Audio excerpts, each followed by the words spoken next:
وفاقی وزیر داخلہ رانا ثناءاللہ نے ملک میں جاری عدالتی بحران کا ذمہ دار عمران خان کو قرار دیا۔ میڈیا سے بات چیت میں کہا کہ عدالت سے ایسے فیصلے کی توقع ہے جو ملک کو بحران سے نکالے۔ انتخابات ایک ہی دن ہونے چاہیے۔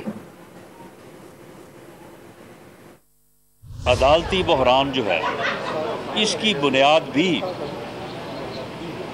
اس کی فتنہ اور فساد پہ مبنی سیاست ہی ہے کہ کس طرح سے انہوں نے پچھلے ایک سال میں کبھی لانگ مارچ، کبھی احتجاج، کبھی اسلام آباد کا گھراؤ، کبھی جو ہے وہ انسانوں کا سمندر لانے کی بات، اور جب ان چیزوں میں ناکام ہوئے تو پھر انہوں نے آگے اسمبلیاں جو ہے وہ توڑ دی۔